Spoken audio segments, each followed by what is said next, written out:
جتنے لوگ جو حق کے خلاف چلتے ہیں پہلے وہ حق کی دعوت میں کیڑے نکالنے کی کوشش کرتے ہیں,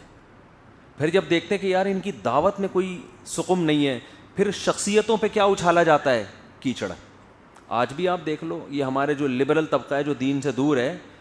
یہ کیا کرتے ہیں, پہلے تو جو مولویوں کی تقریریں ہیں نا, پردے کے متعلق, داڑھی سے متعلق, نماز سے متعلق, حج سے متعلق, قربانی سے متعلق, سود سے متعلق, اس میں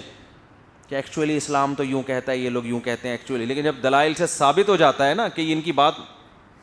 علماء کی بات غلط نہیں ہے, پھر علماء کی شخصیتوں میں ابے یہ مولوی ایسے ہوتے ہیں, ابے یہ مولوی ایسے ہوتے ہیں, ابے یہ مولوی, ابے ان کے گھروں میں جا کے دیکھو تمہیں پتہ چلے گا بیویوں کو انہوں نے رسیوں سے باندھا ہوا ہوتا ہے, صبح و شام کوٹتے ہیں. اور پھر کہیں ذرا سے واقعات ایسے ظلم کے آ جائیں تو دیکھو, وہ جو عزیز الرحمان صاحب تھے ان کا بھی کیس آیا سامنے, بہت بڑا جرم ہوا ان سے, کبھی بھی حمایت نہیں کرنی چاہیے اس جرم کی, اس کو کتنا اچھالا گیا.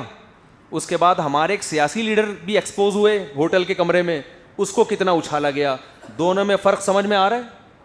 لوگ یہ کہتے ہیں کہ وہ مولوی تھے, مولوی کو تو کرنا ہی نہیں چاہیے, اور یہ مولوی تو نہیں تھا نا تو اس نے کر لیا تو کیا ہوا. بھائی یہ جرم اخلاقی لحاظ ٹھیک ہے, مولوی جرم کرے تو بڑا جرم ہے, لیکن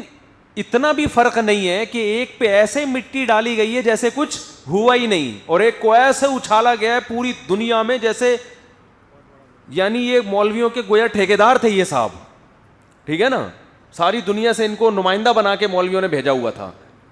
ایک آدمی کے پرسنل ایک جرم کو اتنا اچھالا گیا, اور وہی جرم ایک لبرل آدمی کر رہا ہے تو جیسے کچھ ہوا ہی نہیں ہے. تو یہ فرق بھی اسی وجہ سے ہے کہ جب تک مولوی کو آپ اس کی حوصلہ اس کو معاشرے کا ایک قابل اعتراض فرد نہیں بناؤ گے, اس وقت تک آپ کو یہ خطرہ ہے کہ دلائل کی دنیا میں یہ باتوں میں غالب آ جائے گا.